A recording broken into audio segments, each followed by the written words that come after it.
Yo nací en el municipio de Coello, Tolima. Llegamos a San Martín el 10 de enero del 49. Soy nacido aquí en el municipio de Fuente de Oro. Desde el primer momento que tuve contacto con el libro de Siguiendo al Corte de Alfredo Molano, le empecé a tener mucho apasionamiento por la historia de mi pueblo. Siempre he estado ligado acá a vivir dentro de las riberas del Ariari. No me siento muy tranquilo si no estoy cerca del río pescando. Nací en San Martín de los Llanos. Soy de ascendencia, dicen unos, descendencia otros, árabe. Mi padre, nacido acá en Colombia, más exactamente en Bogotá, nació en 1925. Yo soy de Fuquene, Cundinamarca. Nací en 1930. Viajábamos de San Martín aquí a Fuente de Oro. Hoy se le dice Fuente de Oro, pero es San Antonio. Tengo 40 años, nací en este municipio. Soy agricultor por naturaleza. Estuve 10 años dentro de la función pública, pero me ganó la agricultura. Como dice en la Biblia, no se le puede servir a dos señores, entonces decidí que mi señor era la agricultura y por eso estoy acá en medio de estos platanales haciendo patria a través de la agricultura. Expendedor de carne. Mi papá, un ejemplo de papá muy bueno, responsable y nos dio a nosotros amor y aprecio y donde trabajar. Nací en el año 51. Fui harto deportista. He sido un poco errante. Trabajé mucho tiempo en Bogotá. Soy especializado en ventas de accesorios y partes para vehículos.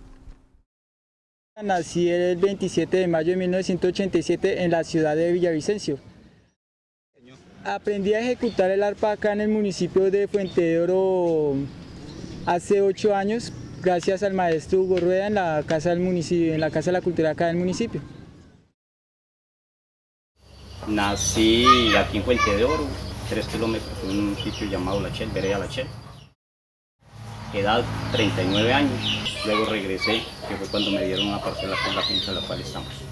En 1997, el señor propietario de esta finca le vendió a Lincora en ese entonces. Y ahí fue donde quedé yo como beneficiario de la reforma agraria. Yo nací en San Martín y fui criada en Fuente de Oro, levantada en Fuente de Oro. Yo ya estaba estudiando cuando fue la violencia y nos tocó coger para el monte y ya no tuve estudio ninguno. Apenas mirábamos los aviones, nos tocaba coger y meternos para escondernos debajo de los palos y todo eso. Yo nací en el municipio de Fuente de Oro en 1980. Soy profesor de educación física y alto rendimiento deportivo. Estudié guianza turística en el SENA. Soy consejero departamental de patrimonio, representando a la comunidad de Puerto Santander y al Museo Arqueológico Guayupe. Estamos en esta difícil tarea de buscar la identidad cultural en nuestro municipio y en nuestra comunidad. Llamaba a San Antonio de Padua y se le daba el título, era de San Antonio del Ariari, Intendencia del Meta. San Antonio de Padua. Ese nombre fue dado por los curas franciscanos que estuvieron en el proceso de evangelización en el llano hacia 1840. Cuando mi papá llegó a esta región, él dijo que no entendía por qué este pueblo se llamaba San Antonio, si no estaba el San ni estaba el Antonio. Esta era una región muy rica, se producía mucho arroz, maíz, sorgo, soya. Entonces él dijo que esto era una fuente de riqueza, era una fuente de oro. Entonces que esto debería llamarse era Fuente de Oro. Este municipio es una fuente de oro. Es una fuente de oro arqueológica y es una fuente de oro productiva. Aquí llegaron unas personas que le cambiaron el nombre al pueblo. Es que porque era Fuente de Oro, que era una fuente de riqueza y se lo cambiaron. Pero en regla general pues es un nombre bonito también. El municipio de Fuente de Oro tiene ese nombre por la calidad de sus tierras, es decir, por la fertilidad de sus tierras. Y además por un árbol que tenemos acá, sobre todo en la sabana, que se llama lluvia de oro. En el año 60 fue cuando nombraron a un señor Esaú Vélez, que fue el primer alcalde que hubo acá en Fuente de Oro, que fue cuando lo declararon municipio. En nuestra ordenanza, la ordenanza 024 de noviembre 28 de 1960, escribe Fuente de Oro todo pegadito. Era en Villao, en un café que llamaban El Escorial. Estaban unos tipos conversando y dijeron, no, el Ariare es la mejor zona, la mejor región que pueda haber aquí en el Meta. Pero ¿quién entra por allá si por allá nadie entraba? Uno no miraba sino a partidas de indios cuando bajaban, que iban por allá para San José del Guaviare. En el 50 venimos a San Antonio del Ariare, o sea, Fuente de Oro hoy en día. El tráfico de carros era por ahí cada 6 meses que se miraba un carro por acá.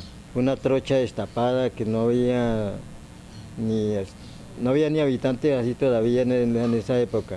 Caminitos, trochas, pero todo era selva. Tenía que cuidarse de las culebras, del tigre. No había autoridad así de ninguna clase. Lo que es caserío de arriba eran 5 casitas, ranchitos, no eran casitas sino ranchitos de paja, encerrados en yaripa. Y más arriba, de para acá, habían 2 casitas más de unos indígenas. Y en lo de abajo, donde es la plaza, eran como unas 3, 4 casitas. No existía poblado. La cocinita eran de tierra, las hornillitas de tierra, poco ollitas, lo que era el arroz se hacía en los cojas de barro. Porque no se encontraba por ninguna otra parte, habían habitaciones, que eran sabanas baldías, baldío todo. El señor Alberto Herrera, que él era uno de los fundadores de Fuente de Oro. Chucho Figueredo, a don Abelardo Mojica, a don José Castaño. Uno era Pablo Morales. Otros que fueron colonos por este frente fue Efraín Chacón, lejos si está. El otro era Alberto Herrera. El donde la caja agraria era la casa de Alberto Herrera, lo que es el Banco Agrario ahorita, esa casita. Doña Belén Niño. La otra casa que allá estaba fundadita, porque no habían más casas, era la de los Quiroga. María Che Martínez. Todos eran los fundadores. La que era de Ignacio Rojas, esa casa era de una señora Rosa. Ahí había una casa de un señor Cristóbal Enciso. Ah, la de don Miguel Pardo. Esos eran los que hacían el marco de la plaza, del parque. Ignacio Enciso. El caso de don Abelardo Mojica. Don Faustino Enciso, hermano de los otros 2 que mencioné antes. Don Faustino Enciso, ellos eran los fundadores de acá, de esta sabana. A mi amigo Faustino Enciso, poblador y emprendedor, Jesús Figueredo, amigo, empresario de esta región. Era mi papá, un hombre muy trabajador. Él vivió una época difícil. Fundó un pueblo llamado San Antonio del Ariari, que hoy en día es Fuente de Oro. Uno de los cofundadores del municipio de Fuente de Oro. De familia martinera. Sanmartinero, con muchas tradiciones llaneras, dedicado a la ganadería, inclusive al folclore. Y sufrió mucho. Él tuvo una historia muy hasta dura, amarga. Perdió toda la familia, todos los hermanos y casi su fortuna. Vivió una parte, digamos, regalado en su niñez. Él llegó en 1928, su papá murió y fue regalado por mi bisabuela, con doña Julia Ortiz, a una familia de buenos recursos económicos en San Martín. Los hermanos fueron y lo sacaron de por donde lo tenían como esclavo. Y lo trajeron de nuevo de San Martín y ya lo trajeron para San Antonio. Lo llevaron para otros familiares, unos tales Encisos de San Martín, de Rubín y Facundo Enciso. Cuando eso el abuelo tan solo tenía cerca de 12 años. Fue el primero en hacer un rancho de bareque. En esa época ellos le decían a esto las costas del Ariari. Comenzó el hombre a trabajar y comenzó a hacerse sus elementos llaneros para trabajar, como es el caballo y todos los aperos. Y fue el primero en abrir una trocha, precisamente pasando aquí por el caminito real. La forma como se labró él para abrir monte. Abriendo trocha, buscando el río Ariari, con muchos peligros porque los atacaban los cajuches y tenían que hacer camaretas para encaramarse. Muchas personas de otras regiones del país buscando fortuna aquí en esta región del Ariari, y él siempre los orientaba para que llegaran al borde del río y les decía: en 8 días vengan por el colino de plátano para que ustedes empiecen a fundar. Pero en ese tiempo era una maravilla la gente para servirse y trabajar y colaborar entre ellos. Hasta que llegaron al río y descubrieron esa belleza de río Ariari por este sector. Porque esa es la principal fuente de oro, porque realmente tiene oro, en sus arenas tiene oro.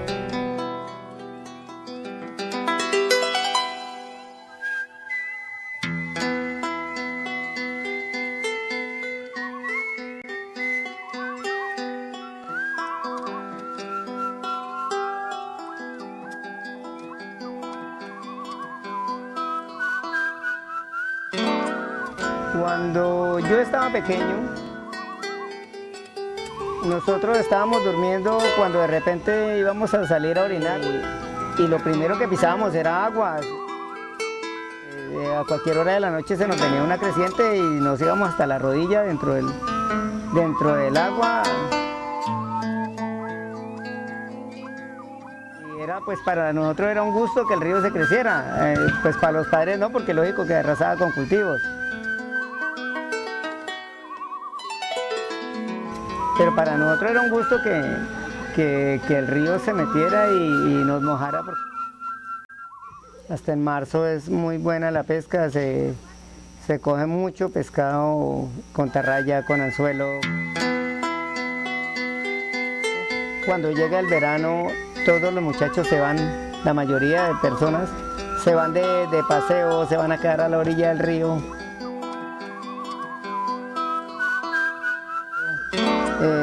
No vienen a jugar porque prefieren estarse bañando y estar pescando.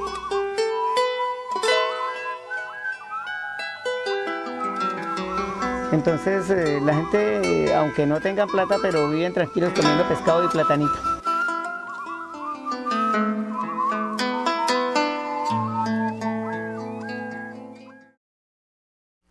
Aquí vivieron varios comandantes sobre la zona del Ariari, porque el primero que estuvo fue un comandante Morales. En el 57 ya instalaron acá comando de ejército. Guadalupe Salcedo tampoco era comandante, pues él era el jefe de la guerrilla de esa época. Aquí en San Antonio, pues peleaban los chulavitas con los cachiporros. Los cachiporros eran los liberales y los chulavitas eran los godos. Entonces ellos peleaban. Cuando esa pelea y eso, entonces los chulavitas atacaron a meterse en la Fuente de Oro. La violencia política fue algo que no solamente marcó a los llanos, sino marcó a todo el país. Tuvo incidencia en todos los sectores y estratos de la sociedad. Como eso de la madrugada de las 5 de la mañana, cuando ese plomeo en el caserío, en las casitas de arriba, que se metieron. En el año 50 salí de Villao, yo fui mandado por el sargento Morales. Me mandó para acá, para la Ariari, me dijo: se me va a investigarme quiénes son liberales, quiénes son conservadores. Y como cuando eso ya mi mamá, pues todo el mundo teníamos listo, la ropita en una costal y las cobijitas en otro costal y cargue todo el mundo a coger los costales y a coger y a botarnos por esos barrancos a huir, para que no nos mataran. Quedan los liberales y salen los conservadores. Piensa uno de la violencia que estaba uno siempre uno como con esa tentación en la cabeza y todo, de que le toca a uno correr y que sufrir y todo eso. Se llegó la violencia, la muerte del doctor Jorge Eliezer Gaitán. Y la cuestión era que los liberales se llamaban porque el que hubiera liberal lo pelaban. Los que cogieron dormidos sí los mataban, porque la mayoría de hombres dormían en hamacas. De esa historia de Dumar Aljure que muy pocos han escrito y que está como por allá oculta. Que mi papá fue un actor bastante marcado en ese proceso de revolución y de violencia entre partidos. El capitán Aljure entró aquí en el año 52. Se salió del bando de donde tenía todas las de ganar, que era el bando de los perseguidores, y se situó en el bando de los perseguidos precisamente porque vio que ese bando no tenía apoyo de nadie. Él reunía familias, todas las familias así reunía hartas y mandaba a hacer sancocho de gallina. Él quiso aportar a esa causa de los campesinos liberales que eran perseguidos por el Estado. Por ejemplo, un vecino mío se me iba a robar una res. Yo iba y le decía, capitán, me están robando el ganado. Me decía, ¿quién? Tengo que investigar y saber quién es el que lo está robando, porque usted debe de prosperar en su finca y trabajar y tener. Tengo entendido que cuando él desertó de Sabana Larga en el Casanare, era teniente del ejército. Era una especie de justicia. Sí, claro. Yo creo que Dumar Aljure se hizo famoso porque nunca fue derrotado en batalla. Que esos comandantes no es como ahora, que ahora es distintas las cosas. En esa época nadie lo mandaba a robar a uno. Él fue conocido aquí en el llano como el capitán Aljure o el valiente. Le decía es trabaje y tenga, y el vecino lo mismo, tenga, pero no se roben del uno al otro. Entre todos los personajes del mundo yo creo que es la persona que más admiro. Ellos hicieron una reunión con el finado Manuel Marulanda, el finado Guadalupe Salcedo, Dumar Aljure, Álvaro Parra, Juan de la Cruz Varela. Hicieron una cumbre guerrillera como a nivel nacional donde vinieron representantes de diferentes departamentos, redactaron una constitución que se llamó la Constitución Guerrillera. Hay esa reunión para ellos repartirse en las regiones, cada cual quedó con su comando, con su región. Ya a mi papá se le asignó la región del departamento del Meta, más exactamente Alto y Bajo Ariari. Se fue Juan de la Cruz Varela para el Sumapaz. Al final Manuel lo pusieron se fue para el Tolima, el Huila, o sea, lo que es Uribe. Guadalupe cogía la parte de abajo del llano y los otros, Álvaro Parra y los otros cogían aquí la región de Cumaral, Restrepo y Puerto López. Y al Capi lo dejaron en la zona del Ariari. Habló con Guadalupe Salcedo y con Guadalupe Salcedo se entendieron muy bien. Pues yo me recuerdo de él porque esa vez nos reunieron a los colonos para que los conociéramos y supiéramos quiénes eran y quiénes eran los que quedaban comandando las regiones, las zonas. Dumar Aljure empezó a entrenar las tropas de Guadalupe Salcedo y a conformar como comandos para distribuirlos en sitios estratégicos. Luego vino el proceso de amnistía en el gobierno de Rojas Pinilla. Hubo amnistía, hubo entrega de armas, se hizo en Casanare y en San Martín, más exactamente en Cantaclaro. Allí entregaron armas, firmaron el tratado de amnistía y vino la pacificación en el llano. Hubo como la reinserción, porque ellos se organizaron fue como autodefensas campesinas que se crearon para defenderse del accionar del gobierno. Pero a Dumar Aljure le quedó pendiente el indulto por ser desertor del ejército. Entonces el compromiso con el gobierno fue ese, que firmara la amnistía y que ellos tramitaban con la Junta Militar el indulto. Y pues el indulto nunca llegó, fue un ataque cobarde en contra de él. Fueron 12 horas de combate que tuvo Dumar al-Jure con las Fuerzas Armadas. Fue un ataque a una casa de familia, una casa de habitación donde él estaba con la esposa y con los hijos. Acá estaba ubicada la nevera. Mis hermanos estaban allá en el piso. Supuso que mi papá se había matado. Entonces ya se escurrieron los pies allá. Y él veía, dice que salía como la culebra del lado de él. Cuando cayó en cuenta que era la sangre. Esto que se ve acá, estos fueron donde impactaban los proyectiles. El ejército, después de que hizo lo que hizo, restauraron la casa, o sea, la maquillaron para que no quedara rastros de lo que aquí había pasado.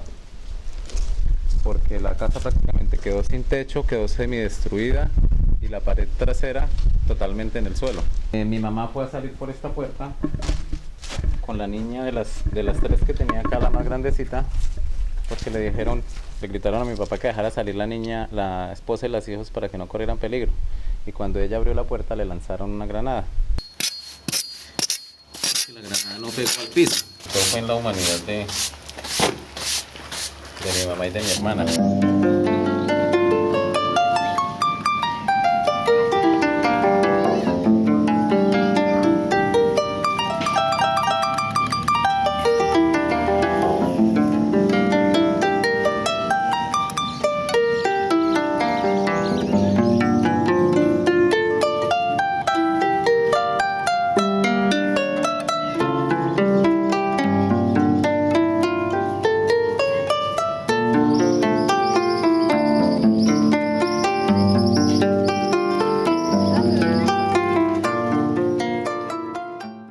Que se supo de la muerte de Dumar al-Jure, la gente aquí en Fuente de Oro sintió mucha desmotivación, hasta lloró la gente. El pueblo empezó a declinar su crecimiento porque no solamente murió Dumar al-Jure, sino murieron muchos pobladores que en su momento el ejército a dedo los capturó y los fusiló por ser amigos de Dumar al-Jure.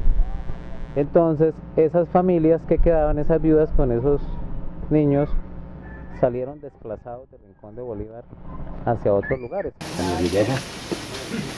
Carlos Lleras, me dejó en la calle, me quemó la casa abajo, se llevaron 120 cabezas de ganado, 20 bestias que ponía, 80 marranos, acabaron con el rancho cuando mataron al Jure. Ellos cada uno tenían sus finquitas, sus casitas.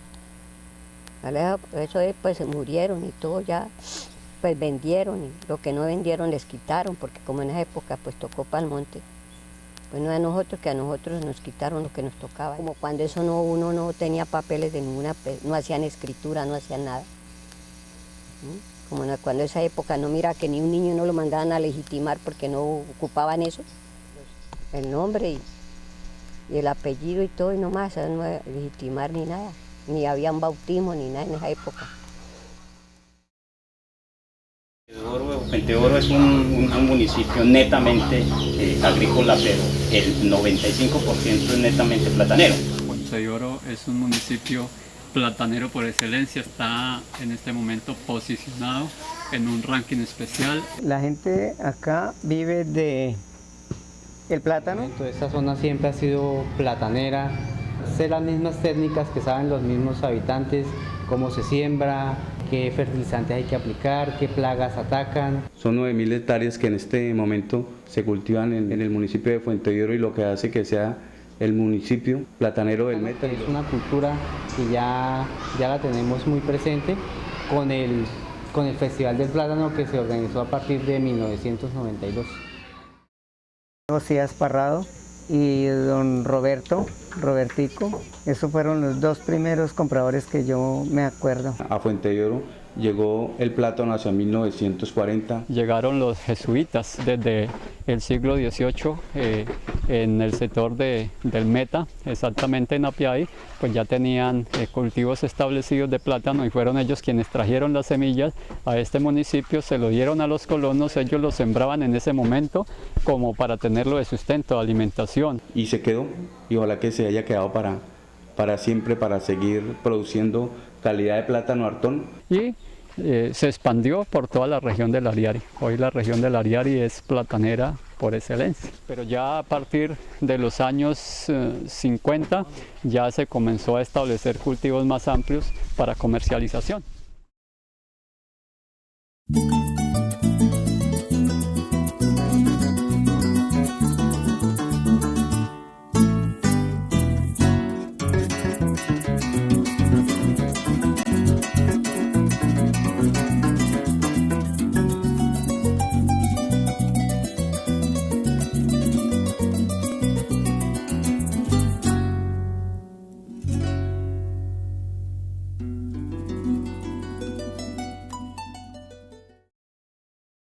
Bueno, en términos generales, pues la música llanera es un poco complejo decir desde cuándo se data, ya que los jesuitas fueron los que trajeron la música llanera al departamento del Meta.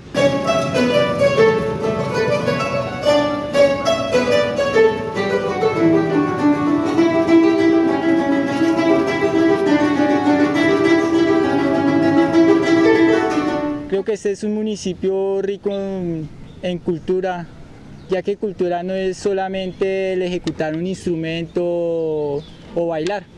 Cultura es simplemente el modo de pensar, hablar y de vestir inclusivamente.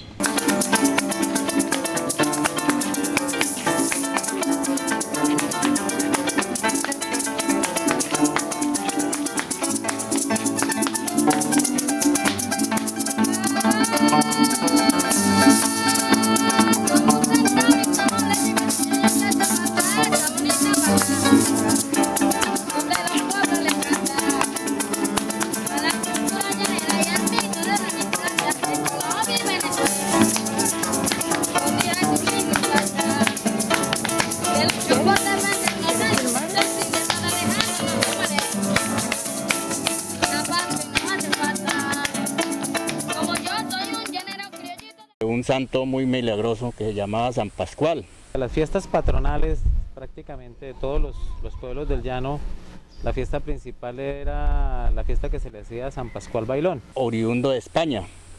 Que era una ceremonia que se le hacía al santo dándole agradecimiento por el fruto en el ganado, por la producción anual. Construían un altar con la imagen del santo. Si la persona, o sea, en mi caso había sido curado, se hacía una parranda, una fiesta en nombre de San Pascual. Eran los tungos de arroz, las arepas de arroz. Hacían el pan de arroz. Eso era el machuque de maduro, machuque de plátano verde. Tenemos el machuque. Pero el almorzar de la gente era sopa de arroz, yuca sudadita, chonque, carne, porque cuando se comía mucha carne, pescado. Los tamales llaneros. Leche, café con leche, leche. Con un pedazo de carne asada y café con leche. Maduro cocinado. El majule, otro preparativo, otro amasijo del plátano. El majule. Ahí la arepa de yuca, con cuajada, son comidas tradicionales de nosotros los llaneros. Fue una cultura muy organizada social, política y económicamente. Ellos vivían en bohíos, tenían caminos, plazoletas, eran indígenas muy organizados, militarmente tenían estrategias muy buenas para defenderse contra los otros indígenas y fueron los únicos indígenas de la Orinoquia colombiana que fueron sedentarios por su actividad agrícola, por su técnica alfarera. Es una cultura ancestral que falta mucho por investigar, mucho más antigua que la muisca y la quimbaya, que aproximadamente ocupó un espacio de entre 22.000 y 28.000 kilómetros cuadrados. Algunos dicen que es 2.000, 3.000 años antes de Cristo el origen de los guayupes y que prácticamente en el siglo XVII quedaron totalmente desaparecidos y olvidados y exterminados por los españoles y los alemanes. El museo nace de la idea del momento de que se hacen los hallazgos arqueológicos desde 1990. A partir del año 2007 se construye este museo en diciembre del 2007. Dura un tiempo cerrado, entra el grupo Camatzagua. Entonces el alcalde de Fuente de Oro, Álvaro Vanegas, nos entrega las llaves y comenzamos esta labor. Pues es una gran responsabilidad. En estos momentos Camatzagua tiene la tenencia del patrimonio arqueológico por parte del ICANS. Bueno, la relación comunidad-museo es algo nuevo. Es algo que falta mucha, pero mucha sensibilización, porque se puede decir que la mayoría de la comunidad, la mayoría del municipio no está apropiado con la parte cultural que tenemos.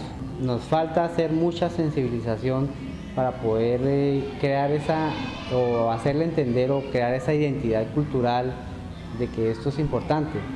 Detrás de la cultura viene el turismo.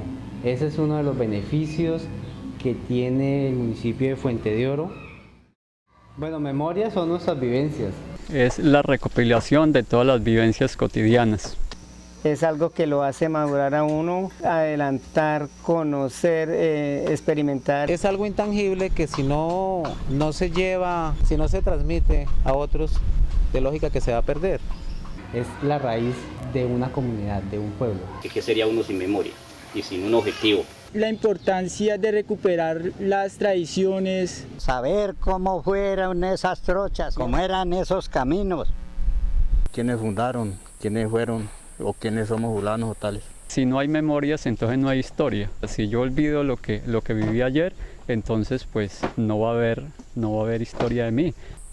Por algo una vez dice, yo fui y yo soy. Gracias a esa memoria que en su momento quedó escrita, sabemos quién es Cristo hoy en día. Que es bueno explotar esas ideas, esos pensamientos. Se da a conocer y se puede corregir. La memoria es importante porque crea una identidad cultural. Cuando el pueblo pierde sus raíces culturales, pierde la identidad. Y un pueblo sin identidad no es nada. No vamos tras de, sino de que se conozca la historia, y si ese es el caso es muy bonito. Aquí lo que se pretende es articular la memoria común de los fontorenses para luego divulgarla ante esas personas que de pronto no tienen ningún conocimiento acerca del municipio de Fuente de Oro. La memoria debe contarse y sobre todo en este municipio que debe de traducir una historia con futuro. Yo quiero invitarlos a cada uno de los fontorenses a que se vinculen a este proceso local para reconstruir, para recuperar, para salvaguardar la memoria oculta que muy pocos han escrito y que queremos sacar a relucir con este municipio que tiene una historia grande para contar.